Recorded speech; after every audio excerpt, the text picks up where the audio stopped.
Chapter 2, Mr. Ages. Mr. Ages was a white mouse who lived across the farm and beyond in a house that was part of a brick wall. The wall lined base of what had once been a large farmhouse. The farmhouse itself had burned down so many years ago that nobody could remember what it had looked like, nor who had lived there. No basement remained, a gray squat hole in the ground, and in its crumbling walls, protected from the wind and snow. Numerously small creatures lived in summer. There were dangerous to Mrs. Frisby, but there was no need to worry about them in the winter. Just the same, it was a long, hard journey and could be risked unless she was extremely cautious. It was so far, in fact, that Mrs. Frisby would not ordinarily have set out so late in the day, for fear that the dark would catch her before she got back. But Timothy obviously could not wait until the next day. So only 5 minutes until she had announced that she must go. She was going to take the shortest, reddest route to where Mr. Ages lived. Her journey would have been easy enough, but since that would have led her closer to the farmhouse and the barn, and since the cat stalked those ground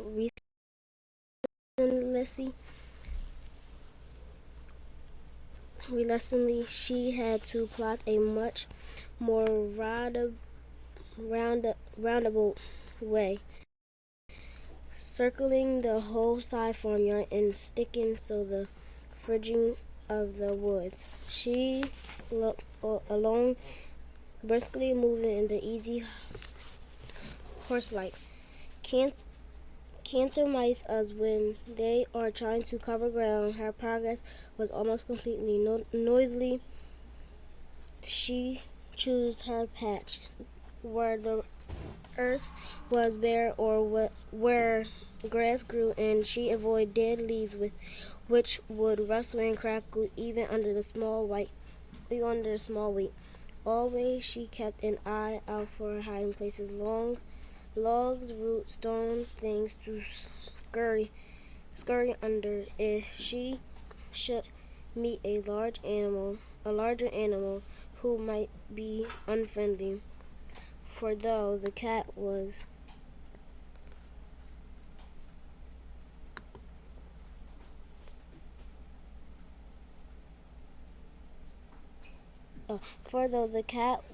number one, there were other things in the woods that chased mice. And as she did all this, she worried about Timothy and hoped that Mr. Ages would now something that would help him. It was more than 2 hours later than that she was getting closer to the brick wall where he lived, though her husband had been a great friend to Mr. Ages and had visited him for often. Mrs. Frisby herself had been there only once before, and that had been in summer. Still, she remembered the place clearly. It was an odd sort of clearing in the woods, long ago when the old house had been lived in before it had burned. There must have a wide lawn around it. Over the 6 years, this clearing had grew over with a stranger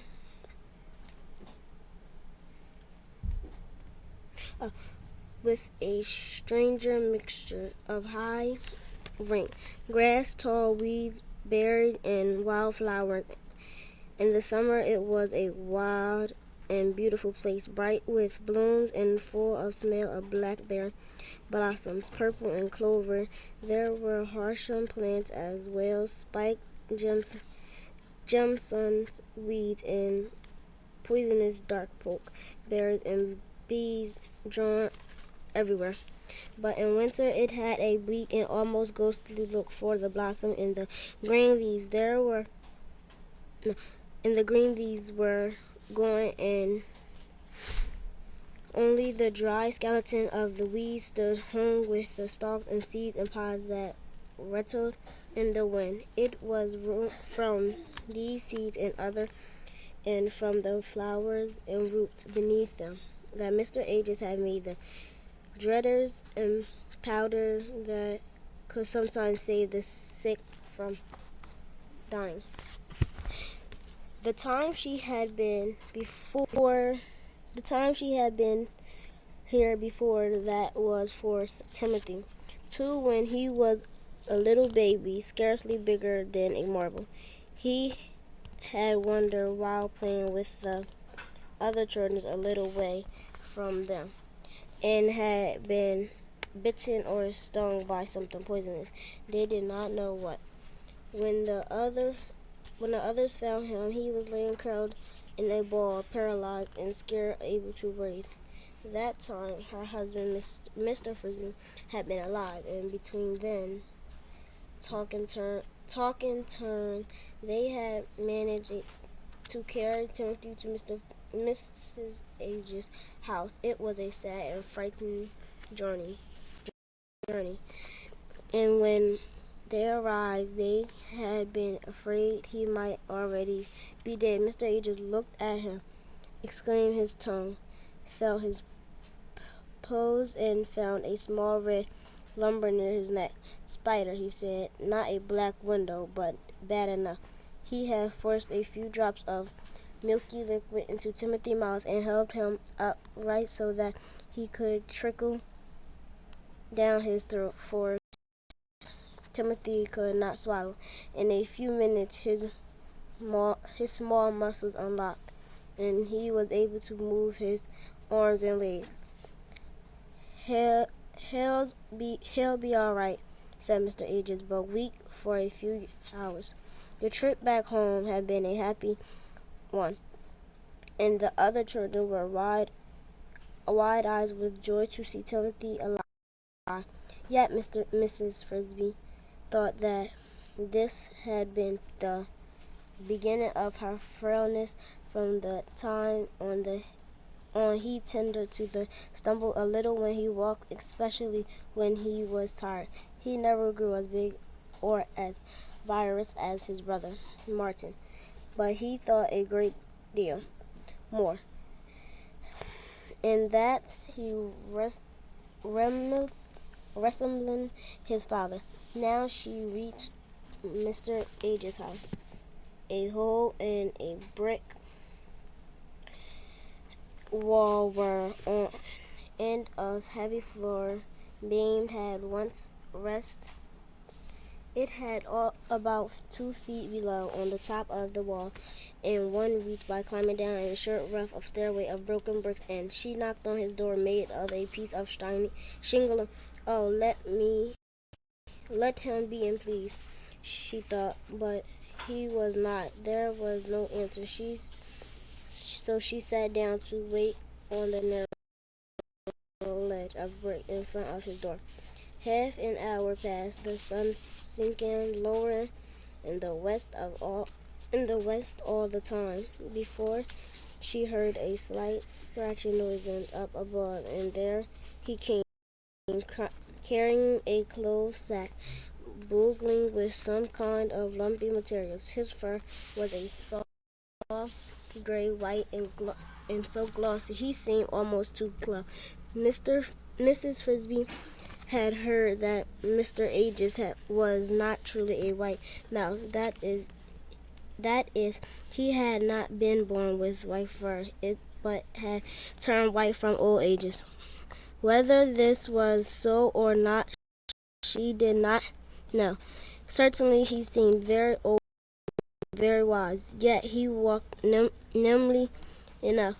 Oh, Mr. Ages, I am so glad you've come, she said. I don't suppose you remember me, Mrs. Frisby said. Of course I remember you, and I was sad to hear about poor Mr. Frisby. How is your young son, Timothy? Was it It's about him. I've come to see you. He's taken terribly sick. Has he? I was afraid he might turn out to be not as strong as the others. I hope you might be able to help him. That maybe. Come in, please, so I can put down this sack. Mr. Ages said. Mr. Ages' house, somewhat larger than a shoebox, but about the same shape, recently the house of a hermit. It was bare of furniture except for a bit of bedding in the corner. A stool made of pieces of brick and other pieces of brick worn smooth from us as a on which he grew up his medicine alone. One material he had collected: roots, seeds, dried leaves, pod strips, 2 bars, and shiver mushrooms. To his vial he now added the content of his sack. It held a room of small plants, all of them the same kind, with strangly roots and dark vine green leaves that looked like mint. Pizzawa, said Mr. Ages, bonically chiming. Fill a umbrella top. It stays green all winter and makes a very useful spring tonic. Most people use only the leaves, but I have found the roots even more effective. He arranged the plants in order to pile, but that's not what you're here for. What's wrong with young Timothy? He has a very high fever. He's delirious. I don't know what to do. How high? So high that he feels burning hot to touch, running with perspiration, and yet he shivers with cold at the same time. Keep him wrapped up in a blanket, I do, and his pulls so fast you cannot tell one heartbeat from the next. His tongue so coated that it looks purple. How does he breathe? He breathes very rapidly, and the air wraps in his chest. He said at first that he could not get his breath, but he doesn't catch a cold. No, he has ammonia, said Mr. Ages. I have some medicine that will help him. But the most important thing is to keep him warm, and he must stay in bed. He went to the back of the house, and from a ledge formed by a projector ring, he took 3 packets of medicine powder neatly wrapped into white paper. Give him one of these tonight. Mix it in water and make him drink it. If he is still delirious, hold his nose and pour it down his throat. Give him the second one tomorrow and the third the next morning. Mrs. Frisby took the packages. Will he get better? She asked, dreading to hear the answer. He will get better this time. His fever will be less on the second day and gone the third. After he has taken all the medicine, that does not mean he will have recovered. His lungs will still be terribly weak and sensitive. If he gets the least bit cold or breathes cold air, even a breath or two, the ammonia will certainly come back worse than before. And the second time, he may not recover. This will be true for at least 3 weeks and more like a month. And even after that, he shouted, "Be careful, though. We may hope by then the weather will be warmer by now." The sun was getting low in the west, settling into the high mountain beyond the wood. Mrs. Frisby thanked Mr. Ages and set out for him as quickly as she could. The end.